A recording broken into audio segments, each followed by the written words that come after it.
Hi to everyone. ఈరోజు వీడియోలో 4వ తరగతి తెలుగు తోట సాధన వర్క్ బుక్లో 8వ యూనిట్ అయినటువంటి బారిస్టర్ పార్వతీశం సాధనా పత్రం 1 నుంచి సాధనా పత్రం 13 వరకు ఉన్నటువంటి సాధనా పత్రాల గురించి ఈరోజు వీడియోలో మనం డిస్కస్ చేసుకుందాం. 3, 4, 5 తరగతుల అన్ని సబ్జెక్టులకు సంబంధించినటువంటి వర్క్ బుక్ కంటెంట్కి సంబంధించిన వీడియోల కోసము, ఇంటర్మీడియట్ సెకండ్ ఇయర్ వరకు ఇంగ్లీష్కి సంబంధించినటువంటి వీడియోస్ కోసము, టీచర్స్ స్టూడెంట్స్కి సంబంధించిన అన్ని రకాల టాపిక్స్కి సంబంధించిన వీడియోస్ కోసము ఛానల్ని సబ్స్క్రైబ్ చేయండి. అట్లాగే మీకు నచ్చితే లైక్ చేసి మీ ఫ్రెండ్స్కి షేర్ చేయండి. ఇంకా ఆలస్యం చేయకుండా మనం సాధనా పత్రం 1లోకి వెళ్ళిపోదాం. సాధన పత్రం 1 చదవటం, వ్యక్తపరచడం, కింది అక్షరాలతో మొదలయ్యే పదాలని రాయండి అని చెప్పేసి అంటున్నారు. ఆ అయితే, ఆ అరటి, ఈ ఇల్లు, ఈ ఇటుక, ఊ ఉడత, ఊ ఉరుము, ఏ ఎలుక, ఏ ఎత్తు, ఏ ఏరు, ఏ ఏమిటి, క కల, క కమల, గ గెరిటె, గ గలము, చ చలి, చ చల్ల, జ జగము, జ జపము, ట టక్కరి, ట టమోటా, త తల, త తపం, ద దప్పిక, ద దమ్మిడి, నా నలక, నా నడక, ప పలక, ప పరువు, బ బలం, బ బలపం, మా మరల, మా మత్తు, ల లకలక, ల లడ్డు, వ వరుడు, వ వల్లి, స సరళ, స సరసం. పాఠంలో ఉన్నటువంటి సరళ పదాలని రాయండి అని చెప్పేసి అంటున్నారు. పాఠంలో ఉన్నటువంటి సరళ పదాలు తల, ఒక, కథ, ఇంత, అని, తెలిసి, గది, తలుపు, ఇంకొక, ముందు, రైలు, దిగు, గొలుసు. పాఠంలో ఉన్నటువంటి గుణింత పదాలు కాపుర, నా పేరు, వేమూరి, నేను, ఫారము, గురించి, ఆలోచించి, నాలిక, తాటాకు, 2, దేశావళి, చాదు, చాలా. సాధన పత్రం 2 పాఠంలో ఉన్నటువంటి ద్విత్వాక్షర పదాలను రాయండి అంటున్నారు. ద్విత్వాక్షర పదాలు మొగలుతుర్రు, కొన్నాను, ఎక్కేలోపు, దగ్గర, కచ్చిక, ముక్కలు, కొబ్బరి నూనె, బొట్టు, పెట్టుకోవడం. పాఠంలో ఉన్నటువంటి సంయుక్తాక్షర పదాలు రాయండి అంటున్నారు. హై స్కూల్, నిశ్చయించు, సామాన్లు, నర్సాపురం, స్థలం, పార్వతీశం, స్నేహితుని, ఇంగ్లాండు, బారిస్టర్. కింది పేరా చదివి జవాబులకు ప్రశ్నలు తయారు చేయండి. ఆల్రెడీ జవాబులు ఉన్నాయి ఇక్కడ, వాటికి ప్రశ్నలు తయారు చేయండి అంటున్నారు. శ్రీ మల్లికార్జున స్వామివారి గుడి వెనుక శ్రీ బ్రహ్మరాంబికాదేవి గుడి ఉంది. దీనికి ప్రశ్న, శ్రీ మల్లికార్జున స్వామివారి గుడికి వెనుక ఎవరి గుడి ఉంది? పువ్వులు, పళ్ళు వంటి ద్రవ్యాలతో గర్భగుడి అలరారుతుంది. ప్రశ్న, గర్భగుడి వేటితో అలరారుతుంది?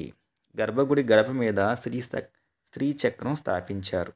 ప్రశ్న, గర్భగుడి గడప మీద దేనిని స్థాపించారు? సాధన పత్రం 3 కింది పేరా చదివి కింది పదాలను ఉపయోగించి వాక్యం రాయండి అని చెప్పేసి అంటున్నారు. మొదటిది గౌరవం. చెన్నపట్నంలో టోపీ పెట్టుకుంటే గౌరవం అనుకున్నాను. అంతస్తు, పై అంతస్తులో టోపీలు పెద్దవిగా అందంగా కనిపించావి. దొరసాని, నన్ను నా టోపీ చూసి దొరసాని ఒకటే నవ్వు. కింది ప్రశ్నలకు జవాబులు రాయండి. టోపీలు ఏ అంతస్తులో ఉన్నాయి? టోపీలు పై అంతస్తులో ఉన్నాయి. ఖర్జూరపు ఆకులతో చేసిన టోపీని ఎవరు పెట్టుకుంటారు? ఆడవాళ్ళు పెట్టుకుంటారు. షాపులో వాళ్ళు ఎందుకు నవ్వారు? ఆడవాళ్ళు పెట్టుకున్న టోపీ కొన్నందుకు నవ్వారు. పాఠం ఆధారంగా కింది వాక్యాలను సరైన క్రమంలో పెట్టండి. హఠాత్తుగా రైలు కదిలింది. రెండోది, 5వ ఫారం వరకు చదువుకున్నాను. మొదటిది, రైలు ఎక్కి విశ్రాంతిగా కూర్చున్నాను. మూడోది, ఇంకొక హోటల్కి వెళ్తాను. 5వది, స్టీమర్ మార్సెల్స్కు చేరింది. 4వది. సాధన పత్రం 4 పదజాలం. కింది వాక్యాలు చదివి గీత గీసిన పదంతో మరో వాక్యం రాయండి. చదువుకోమని హితోపదేశం చేశాడు. మా గురువుగారు ప్రతిరోజు మాకు హితోపదేశం చేస్తారు. అక్కడ ఉన్న వాళ్ళంతా కడుపుబ్బా నవ్వారు. అతని మాటలకు అందరూ కడుపుబ్బా నవ్వుతారు. నేను రైలెక్కి విశ్రాంతిగా కూర్చున్నాను. ఒక పనిలో నుండి మరొక పనిలోకి వెళ్ళటమే విశ్రాంతి. నేను హడలిపోయి కెవ్వుమన్నాను. సినిమాలో ఆ భయంకర దృశ్యం చూసి అడలిపోయాను. కింది వస్తువులు సామగ్రి ఎందుకు వాడతారో రాయండి అంటున్నారు. కొబ్బరి నూనె. తలకు కొబ్బరి నూనె రాస్తే జుట్టు ఊడదు. దువ్వెన. జుట్టుని దువ్వెనతో దువ్వుకుంటే అందంగా ఉంటుంది. బొట్టు. నుదుటిన బొట్టు అందాన్నిస్తుంది, గౌరవాన్నిస్తుంది. చాప. చాప మీద పడుకుంటారు, కూర్చుంటారు. ఆవకాయ. ఆవకాయ ఆంధ్రుల అభిమాన పచ్చడి. సాధన పత్రం 5 కింది వాక్యాలు పాఠంలో వస్తువులకు సంబంధించినవి, అవి ఏమిటో గుర్తించి రాయండి. తలకు ఎండ తగలకుండా పెట్టుకుంటారు. టోపీ. మంచినీళ్ళు తాగడానికి ఉపయోగించే వస్తువు మరచెంబు. రొట్టెలు కాల్చుకునే ఇనప వస్తువు కొన్నాను. అట్ల పెనము. కిరసనాయిలు దీనిలో పోసి వెలిగిస్తాము. స్టవ్వు. ప్రయాణానికి ఉపయోగపడే సామగ్రిని రాయండి. ప్రయాణానికి ఉపయోగపడే సామాగ్రి గొడుగు, బట్టలు, డబ్బులు, కచ్చిక, నాలిక బద్ద, కొబ్బరి నూనె, అంగవస్త్రాలు, దువ్వెన, బొట్టు, చాదు, మరచెంబు, మడత మంచం, తుంగచాప. కింది పదాలతో సొంత వాక్యాలు రాయండి.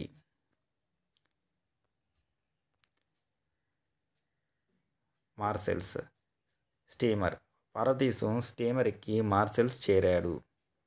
అసహ్యం. ఆ వస్తువులు ముట్టుకోవాలంటే చాలా అసహ్యంగా భావిస్తారు. దీపం. ఇంటికి దీపం వెలుగునిస్తుంది. ఉపాయం. ఉపాయంతో అపాయాన్ని దాటవచ్చు. స్నేహితుడు. పుస్తకాన్ని మించిన స్నేహితుడు మరొకడు లేడు.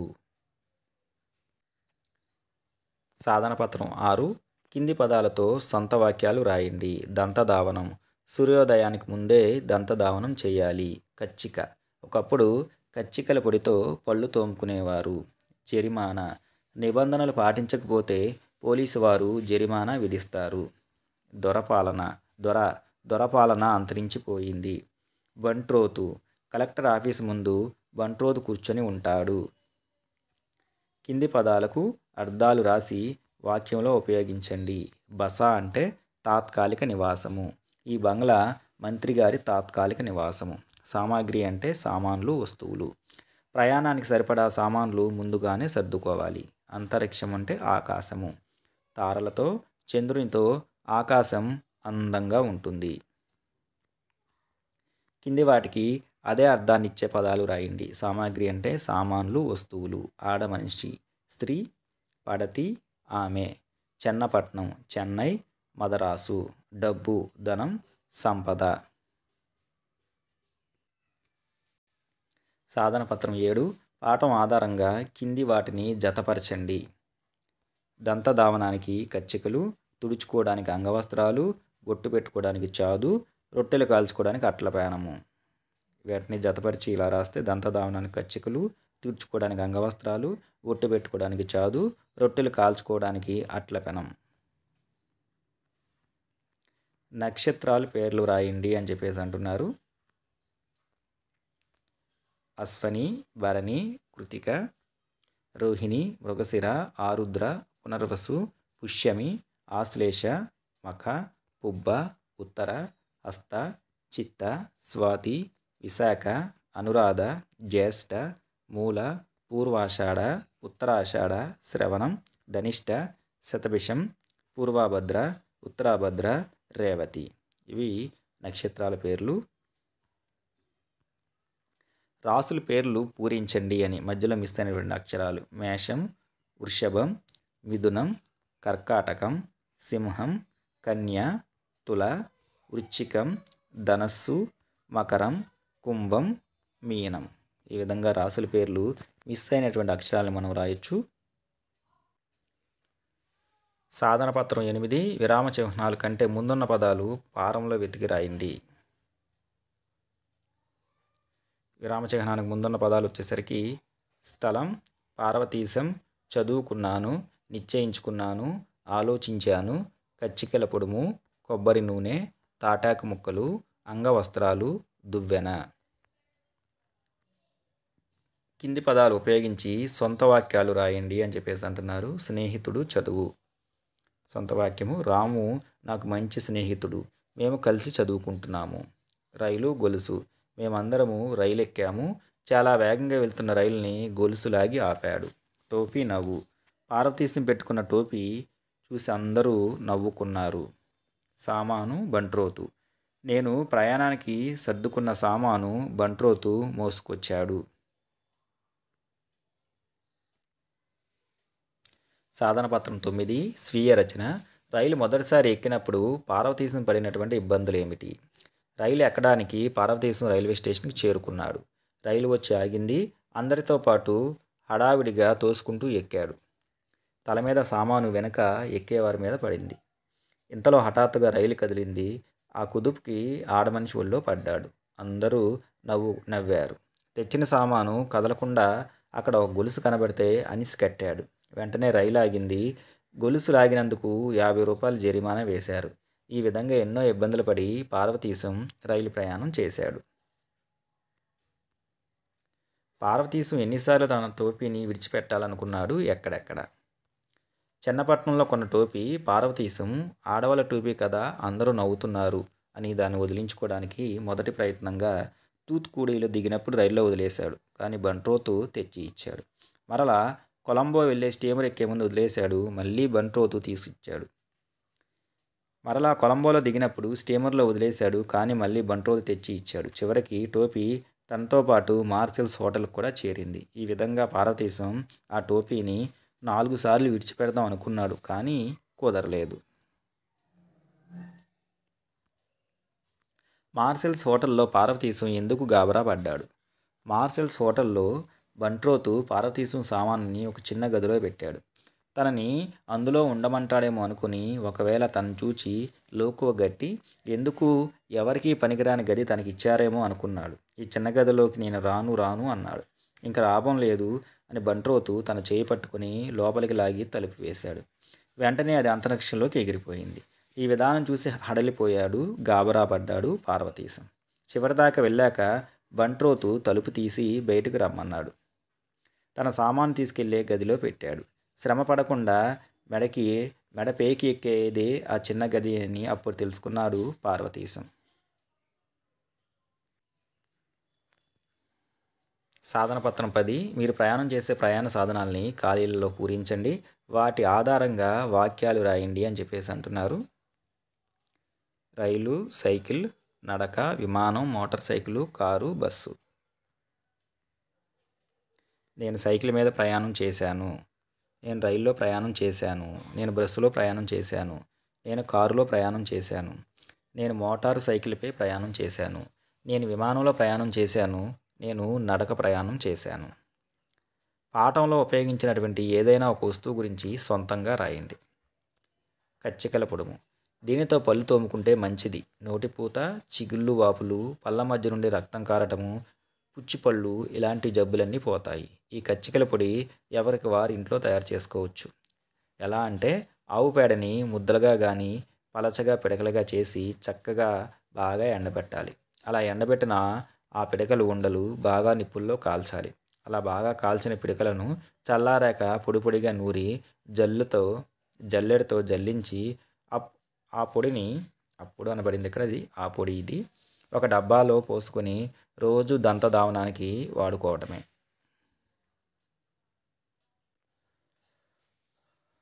సాధనపత్రం 11 సృజనాత్మకత. నీవు ప్రయాణం చేసినటువంటి ఏదైనా ఒక ప్రయాణ సాధనం గురించి రాయండి. నాకు సైకిల్ అంటే బాగా ఇష్టం. సైకిల్ తొక్కడం వస్తే ఏదైనా సులువుగా వస్తుంది అని మా నాన్నగారు అంటారు. సైకిల్కి 2 చక్రాలు, హ్యాండిల్, గంట, పళ్ళ చక్రం, అది తిరగటానికి ఇనప పళ్ళ చక్రం, దాన్ని తిప్పడానికి 2 పెడల్స్ ఉంటాయి. సైకిల్ మంచి ఆరోగ్యదాయకం కూడా. ప్రయాణం కూడా సులువు, ట్రాఫిక్ ఇబ్బంది ఉండదు, ఖరీదు కూడా అందుబాటులో ఉంటుంది. సైకిల్కి పెద్ద చరిత్ర కూడా ఉంది. కింది గేయాన్ని పొడిగించండి. కొన్నాడు పార్వతీశం అంగవస్త్రాలు కొన్నాడు పార్వతీశం. కొన్నాడు పార్వతీశం అట్ల పేనం కొన్నాడు పార్వతీశం. కొన్నాడు పార్వతీశం మడత మంచం కొన్నాడు పార్వతీశం. కొన్నాడు పార్వతీశం దేశవాళి దువ్వాన కొన్నాడు పార్వతీశం. కొన్నాడు పార్వతీశం తుంగచాపు కొన్నాడు పార్వతీశం. కొన్నాడు పార్వతీశం ఖర్జూరాకుల టోపీ కొన్నాడు పార్వతీశం. సాధనపత్రం 12 భాషాంశాలు పాఠంలోని క్రియలను గుర్తించి రాయండి. క్రియాపదాలు రాయమంటున్నారు.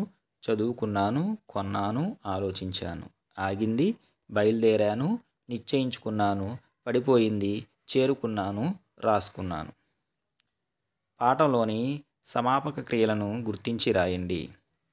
కొన్నాను, పడ్డాను, పెట్టాను, ఎక్కాను, నవ్వారు, కట్టాను, కదిలింది, ఇచ్చారు, ఆగింది. పాఠంలో ఉన్నటువంటి అసమాపక క్రియలను గుర్తించి రాయండి.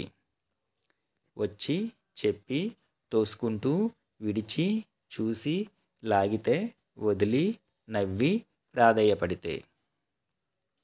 పాఠంలోని కొన్ని సమాపక క్రియలను ఉపయోగించి కొన్ని వాక్యాలను రాయండి. స్నేహితుడు చదువుకోమని హితోపదేశం చేశాడు.